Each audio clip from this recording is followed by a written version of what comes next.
이서구는 조선 후기의 문신이자 학자였다. 영조 때 태어나 정조 때 활약한 문신으로 선정을 베풀어 백성들로부터 많은 존경과 사랑을 받았는데, 이서구는 학문에 뛰어나 여러 벼슬을 역임하며 홍문관 교리와 한성부 판윤을 거쳐 우의정까지 오른 인물이다. 특히 그는 전라도의 40대 초반과 60대 후반에 걸쳐 전라관 찰사를 2번이나 부임했는데, 그 때문인지 전라도 지방에는 유독 이서구와 관련된 설화와 전설들이 많이 전해진다. 조선시대 500년 동안 수많은 전라관 찰사가 다녀갔지만 이서구처럼 흥미진진한 예언을 남긴 인물은 없었는데, 그의 설화로 고창 선운사의 마애불에 대한 이야기가 있다. 선운사는 전라북도 고창군 선운산에 있는 사찰로 6세기 후반 백제 위덕왕 24년 때 검단선사가 지었다고 전해진다. 한창 번창하던 시절에는 89개의 암자를 거느리고 3천여 명의 승려가 머물렀다는데, 지금은 4개의 암자만이 남아있다. 그중 가장 유명한 암자는 도소람으로 그 왼편의 암벽에는 마애불이 조각되어 있는데, 높이가 15.7m나 되고 무릎 폭이 8.5m나 되는 거대한 불상이다. 전설에 따르면 백제 위덕왕이 검단선사에게 부탁하여 암벽에 불상을 새겼다고 하는데, 이 마애불에는 전설이 하나 있다. 불상을 만들 때에는 가슴에 금은보화와 귀한 책들을 넣는 복장을 만드는데, 선운사 마애불의 복장에는 검단선사가 비결을 숨겨놓았다고 한다. 그것이 나오면 조선이 망하는데, 비결과 함께 벼락살도 들어있어서 거기에 손을 대는 사람은 벼락을 맞아 죽는다는 것이다. 그런데 1820년 전라관 찰사로 있던 이서구가 강렬한 호기심에 이끌려 마애불의 복장을 열어보니 과연 그 속에 책이 있었다고 한다. 이서구는 그 첫 장을 펼쳐보고는 소스라치게 놀랐는데, 그 순간 마른 하늘에서 벼락이 떨어져 책을 다시 집어넣고는 주행랑을 쳤다고 한다. 그 책의 첫 장엔 전라관 찰사 이서구가 열어본다 라고 적혀 있었다고 한다. 세월이 흘러 동학농민운동이 일어나기 2년 전인 1892년에 어느 날 전봉준, 김계남과 더불어 동학농민운동을 주도했던 손화중의 집에서 그 비결을 꺼내보자는 이야기가 나왔다. 세상을 바꿀 비결이니 응당 손에 넣어야 한다는 것이다. 모두들 벼락살을 걱정했지만 오하영이라는 노인이 이서구가 열었을 때 이미 벼락이 쳤으므로 벼락살은 없어졌다며 걱정하지 말라고 말했다. 그리고 동학도들은 석불 복장을 깨고 비결을 꺼내갔는데, 당시 한간에 떠돌았던 소문으로는 비결의 내용은 2조 500년 후에 미륵석불의 복장을 여는 자가 있을 것이며, 그 비기가 나오면 세상이 망할 것이요 그러한 후에 다시 흥할 것이다 라는 내용이었다고 한다.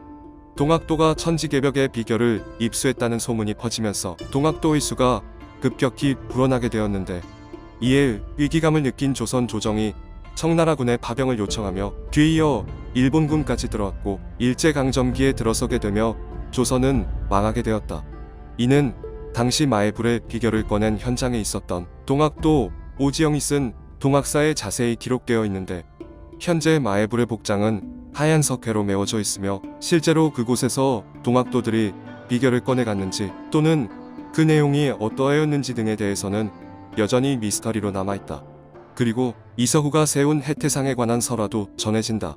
현재 남원 광안루에는 해태상이 있는데, 이 해태는 원래 남원 사거리에 있었다고 한다. 이서구가 남원에 와서 남원에 불이 많이 나는 이유는 호두산이 호랑이 형국을 하고 있어서다. 이를 견제하기 위해서는 사거리에 해태상을 세워놓고 산 이름을 개견자를 써서 견두산으로 해라 라고 지시를 했는데, 신기하게도 그 후 화재가 사라졌다고 한다.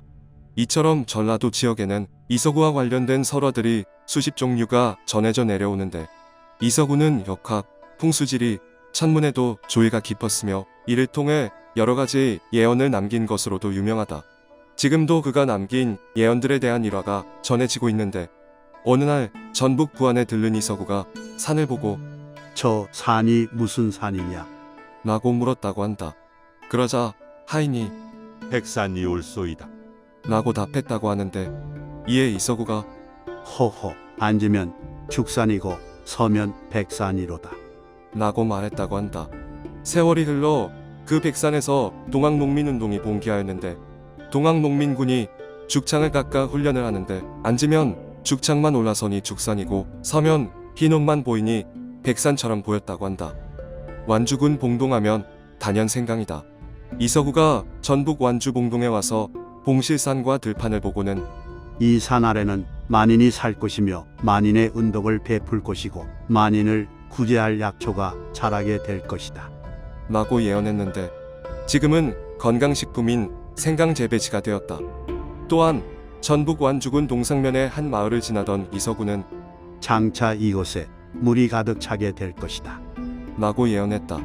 그 후로 마을을 물수, 찰만자를 써서 수만리라고 부르게 되었다고 하는데 그의 예언대로 1920년 동상저수지가 만들어지면서 수만리에 물이 가득 차게 되었다. 전주에 가면 한벽당이 있다. 밑으로는 냇물이 흐르는 층암절벽에 자리 잡은 풍광 좋은 정자인데 어느 날 이서구가 이 한벽당에 와서 경치를 감상하다가 앞으로는 이 한벽루 옆으로 불말이 지나다닐 것이다. 라고 예언했다. 당시 사람들은 그것이 무슨 의미인지 알지 못했는데 1931년 한벽터널이 뚫리면서 한벽당 옆으로 기차가 지나다니게 되었다. 이서구가 말한 불말은 기차였던 것이다. 그런데 이서구가 남긴 예언 중에서 특히 사람들의 관심을 끄는 것이 있다. 그는 변산 앞바다를 바라보며 이런 예언을 남겼는데 수저 30장이여 지고 30장이 될 것이다. 30장이면 대략 90m에 해당한다. 변산 앞바다 쪽의 바닷물이 90m 밑으로 내려가고 해저의 땅이 90m 올라온다는 것이다.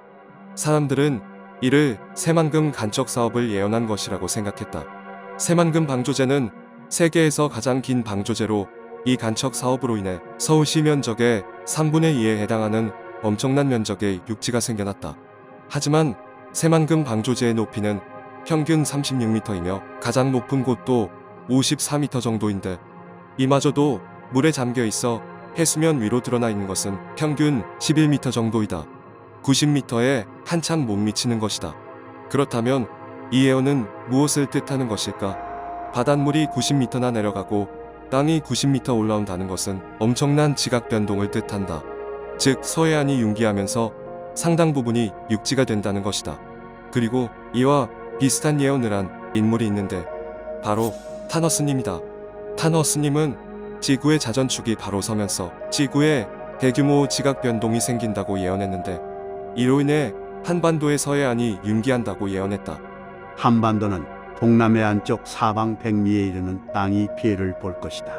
대신 동쪽은 가라앉고 서쪽이 올라오는 식으로 변하기 때문에 우리나라 땅은 서해안 쪽으로 융기해 약 2배 이상이 늘어날 것이다. 이처럼 이서구와 타너스님의 예언은 일맥상통하는 부분이 있다. 이서구가 변산 앞바다를 보며 한 예언은 새만금을 뜻했던 것일까? 아니면 미래에 있을 엄청난 지각 변동을 예언한 것일까?